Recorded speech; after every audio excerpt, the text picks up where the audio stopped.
है कि अंजील मुक़द्दस में बयान किया गया था कि इस जिंदगी के बाद की जिंदगी कैसी होगी। इंसान के इस जिस्मानी वजूद के बाद की जिंदगी कैसी होगी। इंसान की जिंदगी, ये जो आरसी दुनियावी जिंदगी है, जब ये जिस्मानी आरसी और दुनियावी जिंदगी का खात्मा हो जाएगा तो उसके बाद की जिंदगी कैसी होगी।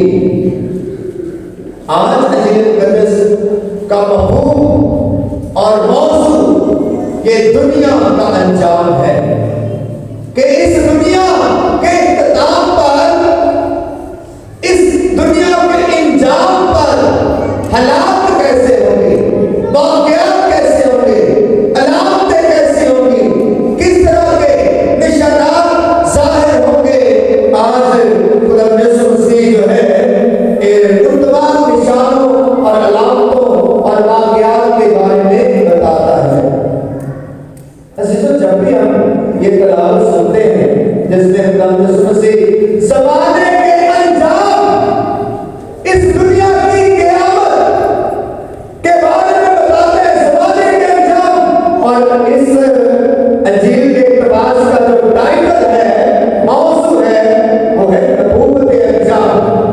यीशु मसीह इस दुनिया की अंजाम के बारे में नबूवत करते हैं, बताते हैं, बावर करवाते हैं कि क्या निशानात होंगे, अलामतें क्या होंगी। और मैंने कहा कि जब भी हम इस हवाले को पढ़ते हैं, अंजील के इस इक़्तिबास को पढ़ते हैं, तो हम गौर करते हैं, बल्कि तस्दीक भी करते हैं, गवाही भी देते हैं कि तकरीबन हालात ऐसे ही हैं। ज़माने के तकरीबन हालात ऐसे ही हैं जिनके बारे में आज अंजील मुक़द्दस में बयान किया गया है, बताया गया है कि ज़माने के इख्तिताम या नबूवत के अंजाम जब खुदा यीशु मसीह बताते हैं तो हालात कैसे होंगे। तो आज किसी भी दौर, किसी भी इंसान से पूछ लें आज के दौर में, वो ये कहेंगे कि खुदा यीशु मसीह की पेशन गोई जो है ये लफ्ज़ ब लफ्ज़ पूरी होती हमें नजर आती है। लेकिन यीशु मसीह ने कहा कि फौरन अंजाम नहीं होगा, ये अलामतें ज़ाहिर होगी, ये निशानात ज़ाहिर होंगे, लेकिन एकदम इख्तिताम नहीं होगा, फौरन अंजाम नहीं होगा। अलामतें हमें वाकई नजर आती हैं, जैसे जिसका कौम पर कौम, बादशाही पर बादशाही लड़ाई करेगी और बड़े बड़े ज़ल्ज़ले आएंगे, जा बजा वबाएं और ताल पड़ेंगे और दहशतनाक बातें ज़ाहिर होंगी। आज के दौर में ये सब कुछ हमें होता हुआ नजर आता है। फिर यीशु मसीह ने इंसानी रिश्तों के बारे में भी बताया कि खानदानों में एक दूसरे के साथ मुखालफत का रुझान होगा। ये भी हम देखते हैं, खानदानों में, घरानों में चक्कलेश है, नाइंसाफी है, एक दूसरे की मुखालफत का रुझान है। तो मोरल है समय इस ज़माने में, और जिस ज़माने में हम जिंदगी गुजार रहे हैं, यीशु की सारी बातें कहीं ना कहीं हमें पूरी होती हुई दिखाई देती है, नजर आती है, समझ भी आती है। लेकिन यीशु मसीह ने ये भी कहा कि जब ये निशानात ज़ाहिर होंगे, तुमने क्या करना है, तुमने क्या करना है। जब ये निशानात और ये अलामतें ज़ाहिर हो तो तुमने मोमिनीन की जमात में क्या करना है। मोमिनीन की जमात में तैयारी करनी है, अपने आप को तैयार रखना है, अपने आप को इस काबिल बनाना है, तैयार करना है कि जब इस ज़माने का अंजाम हो जाए तो हम उस ज़माने में कबूल किए जाने के लायक बन सकें। अज़ीज़ों, जैसे पिछले इतवार में मैंने बताया था कि जिंदगी का अंजाम भी एक हकीकत है। इस हकीकत से हम सब गुजरते हैं, हम पैदा होते हैं और हम इस जमीन की मिट्टी के नीचे चले जाते हैं और और जिस्मानी जिंदगी का अंजाम हो जाता है, खत्म हो जाता है, जिंदगी की हकीकत है। लेकिन साथ ही साथ ईमान की यह भी सच्चाई है कि जिस तरह ये जिस्मानी जिंदगी खत्म होगी, उसी तरह ये जमाना भी खत्म हो जाएगा। जो कुछ इस दुनिया में है ये भी जाता रहेगा। एक नई दुनिया आबाद होगी, एक नया जमाना आएगा जो आने वाला का जमाना होगा, जो आने वाला की दुनिया होगी, जो इस जमीन की दुनिया ना होगी बल्कि आसमान की दुनिया होगी।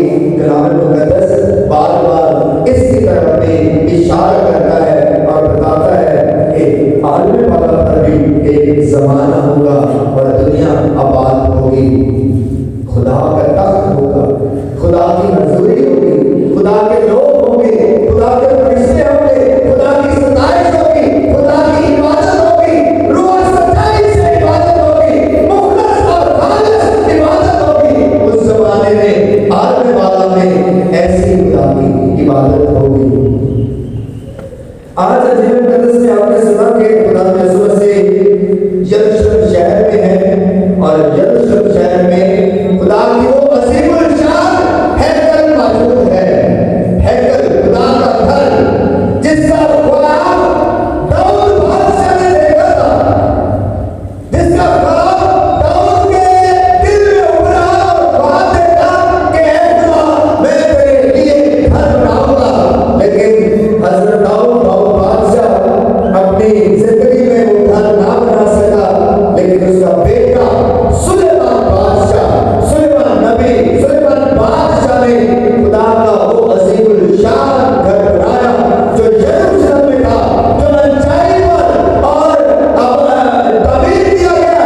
ये ऐसी अजीमुल शान इमारत थी कि उस जैसी इमारत उस दौर में ना थी।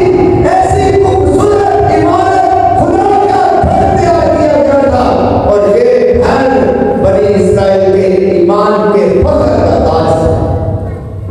वो खुदा के घर में खुदा से मुलाकात करते थे, खुदा के हुजूर आकर अपनी बख्शिश के नजराने, अपने कफारे के नजराने पेश करते, शुक्रगुजारी के नजराने और सोम की कुर्बानियां पेश करते, ईदें और त्योहार मनाते। ये सारा कुछ जो है हैकल में होता और हैकल उनके लिए फख्र की बात थी। और सबसे बढ़कर ये था कि खुदा उनके दरमियान है। वो इर्द गिर्द की कौमों को भी कहते थे कि कौन सी ऐसी कौम है कि जिनका खुदा उनकी तरह उनके साथ है। दुनिया में ऐसी कोई कौम नहीं। ये यहोवा की नस्ल है, ये यहोवा की कौम है कि उनका खुदा उनके साथ है। इस बात पर वो अतराते थे, फख्र करते थे, खुशी महसूस करते थे, शानदार होते और शुक्रगुजारी भी करते थे। इसीलिए तो वो ज़रूर है ना कि मैं खुश होया जदों मैनू आखन लगे कि आओ यहोवा दे हर चलिए। इसलिए अतराते थे, शानदार होते थे, खुश होते थे, फख्र करते थे। यीशु मसीह पर ये एक इल्जाम ये भी लगाया गया बहुत सारे इल्जामात में से कि यीशु मसीह को गिरफ्तार किया गया और सलीब पर लटका दिया गया। तो बेशक इल्जामात में ये भी इल्जाम लगाया गया था कि ये हैकल को गिराने की बात करता है, ये हैकल को ढा देने की बात करता है। यीशु ने कहा था कि इस हैकल को गिरा दो तो उसे मैं 3 दिन में खड़ा कर दूंगा। और आज के पैगाम में हमने सुना कि यीशु मसीह यरूशलेम शहर में आ जाते हैं, हैकल के सामने खड़े होकर कहते हैं कि लोग तारीफ कर रहे थे उसके नफीस पत्थरों के, नजर के तहाइफ के और उसकी खूबसूरती की, शान शौकत की तारीफ कर रहे थे। तो यीशु ने कहा कि इस पे पत्थर बाकी नहीं रहेगा, ये गिरा दी जाएगी, ये गिरा दी जाएगी, ये मिट जाएगी। ऐसा क्यों कहा है यीशु ने? सोच सकते हैं कि वो इमारत खुदा का वो घर जो बनी इस्राएल के ईमान की मजबूती की मिसाल और बनी इस्राएल ईद के फख्र का ताज और उनका फख्र था और जहां खुदा क़याम करता था, यीशु मसीह ने ऐसा क्यों कहा कि ये इमारत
वो मशहूर मारूफ शेर भी है ना, बुल्ले शाह के शायर का किसी और शायर का, मंदिर दादे मस्जिद दादे दादे जो कुछ रहता पर किसे ना दिल ना तोड़ी, रब दिला में चलेगा, क्योंकि रब के क़याम करने की जगह इंसान का दिल है, और अगर ये इबादत गिर जाए और ये इबादत टूट जाए तो फिर खुदा को बड़ी करो, फिर खुदा जमीन पर आ जाता है, फिर खुदा आसमान को छोड़कर जमीन पर आ जाता है।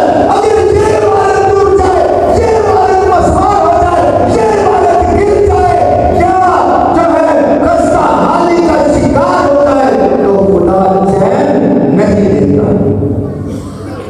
अजीजों, वो जो हाथों की बनी हुई इमारत, ईंटों और पत्थरों की बनी हुई इमारत, सीमेंट और रेत की बनी इमारत शायद टूट जाए तो खुदा जो है वो सब्र कर सकता है, लेकिन ये इमारत जो हमारे वजूद की इमारत है, जो खुदा की हैकल है, जो खुदा का घर है, जो खुदा के क़याम करने की जगह है, ये टूट जाए, ये मसवार हो जाए, ये बिखर जाए, ये तबाह हो जाए, या ये जो है पस्तहाल हो जाए तो खुदा की रूह चैन नहीं पाती। खुदा आसमान से जमीन पर आ जाता है, खुदा बेकरार हो जाता है, बेचैन हो जाता है। इसलिए खुदा ने से कहा, अपनी जात की पेशेंगोई की थी, इस इमारत को गिरा दो तो मैं 3 दिन में खड़ा कर दूंगा। और फिर जिल्दवीस बयान करता है कि उसने अपने जिस्म और अपने वजूद और बदन की हैकल की बाबत कहा था, बदन की हैकल। अजीजों, खुदा के क़याम करने की बेहतरीन जगह जो है वो आपका वजूद है, वो आपका जिस्म है, वो आपका दिल है, वो आपका बातिन है, वो आप खुद ही हैं। खुदा का कलाम पलूस रसूल के खतून बार-बार इस बात पर जोर देकर बताते हैं कि तुम ही रूह कुद्दस की हैकल हो और खुदा का रूह तुम में साफ करता है। अजीजों, कई दफा यीशु मसीह जो है कलाम मुक़द्दस में है कि जब वो हैकल में वो व्यापार तजारत कर रहे थे, व्यापार हो रहा था, तो यीशु मसीह ने वो रस्सियों का कोना बनाकर उन्हें निकाल बाहर किया था और नकदी बखेर दी थी, तख्ते रख दिए थे, और फिर लिखा है कि वहाँ पर वो नबूवत पूरी हुई थी कि जो है तेरे घर की गैरत मुझे तेरे घर की गैरत मुझे खा। अजीजों, ये इमारत, ये हमारा सेंट जोसेफ चर्च, ये इमारत, ये खुदा के क़याम करने की जगह तो है जहाँ खुदा की इबादत करते हैं। खुदा इस टैबरनेकल में, इस पाक होस्टिया में, यूकरिस्ट की सूरत में मौजूद होता है, साथ ही साथ खुदा आपके दिल में भी मौजूद होता है, आपके वजूद में भी मौजूद होता है। जिस तरह अजीजों आप इस इमारत की ताज़ीम करते हैं, अकीदत करते हैं, एहतराम करते हैं, एक दूसरे के वजूद का एहतराम भी जरूरी है। वहां भी खुदा क़याम करता है, वहां भी खुदा बसेरा करता है, वहां भी खुदा का घर है, वहां खुदा आपकी जिंदगी में आकर क़याम करता है।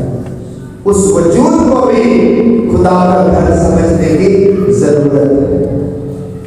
कई दफा लोग कहते हैं वो गिरजाघर में बोलना नहीं चाहिए, ताज़ीम करनी चाहिए, जो है गंदा लिबास पहन कर नहीं आना, जूता लेकर नहीं आना चाहिए। बहुत अच्छी बात है, बहुत अच्छी बात है, लेकिन साथ ही साथ ये भी ख्याल रखना चाहिए कि अगर इस इमारत के अंदर आप गंदगी बर्दाश्त नहीं कर सकते तो फिर अपने वजूद के खुदा के घर में आप गंदगी और बुराई कैसे बर्दाश्त कर लेते हैं?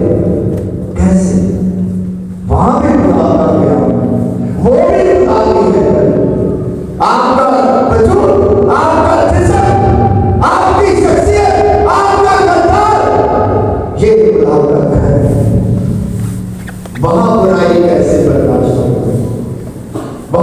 भी पति गुनाह कैसे बर्दाश्त कर, शायद यहाँ खुदा बर्दाश्त कर पाए, लेकिन अगर कोई इंसान के वजूद की हैकल को बवाल करता है तो खुदा बर्दाश्त नहीं करता, खुदा बर्दाश्त नहीं करता।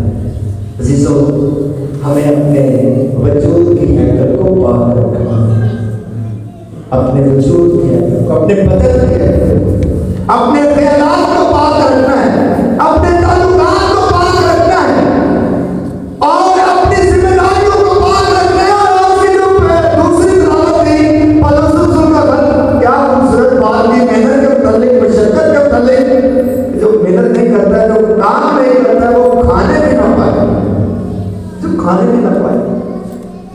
अजीजों, पाकीज़गी का ताल्लुक इंसान की जिम्मेदारियों से, पाकीज़गी का ताल्लुक इंसान की मशक्कत और इंसान की जिम्मेदारियों और इंसान के ताल्लुकात से है। जो इंसान दूसरे इंसान के साथ अपनी जिम्मेदारियों में मुखलस है, खालिस है, खुदा की नजर में वो पाक है, खुदा की नजर में वो पाकीज़ा है।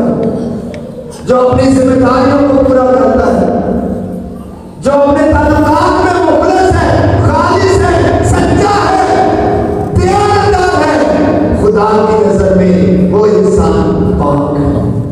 खुदा उस इंसान में आकर बसेरा करता है, उसके दिल में, उसके वजूद में आकर क़याम करता है।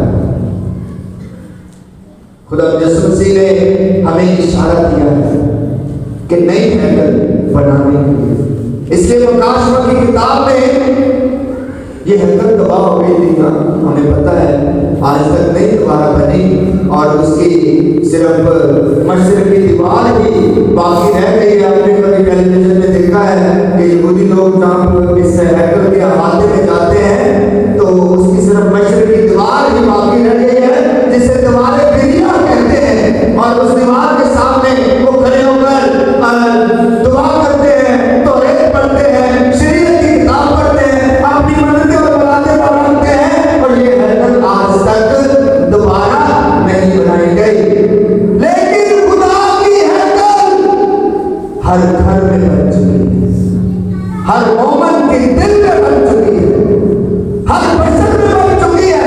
जो खुदा के बेटे पर यकीन करता है, ईमान रखता है कि वो मेरा निजात देता है, और वो जो इंसान उसे अपने दिल में बसा लेता है, खुदा की हैकल उसके वजूद में क़याम करती है, बन जाती है, खुदा उसके जिंदगी में आनंद करता है। आइए खुदा से दुआ करें कि हमारी जिंदगियां खुदा की हैकल बन जाए, जहाँ खुदा की परस्तिश होती है, जहाँ खुदा की इबादत होती है, जहाँ खुदा की बंदगी होती है, सताइश होती है हमारी जिंदगी से और हमारे वजूद से, हमारे बदन की हैकल से खुदा के मखूर की ऐसी खुशबू आए कि जहाँ कोई महसूस करे कि खुदा यहाँ हाजिर है, खुदा यहाँ हाजिर है। जब हम एक दूसरे से मुलाकात करें तो हर कोई महसूस करे कि खुदा यहाँ हाजिर है। जब हम एक दूसरे से गुफ्तगू करें तो हर कोई महसूस करे कि खुदा यहाँ हाजिर है। जब हम एक दूसरे से बर्ताव करें तो हर कोई महसूस करे कि खुदा यहाँ हाजिर है। आए अपने वजूद को खुदा की मुकद्दस हैकल बनाए, मसीह खुदा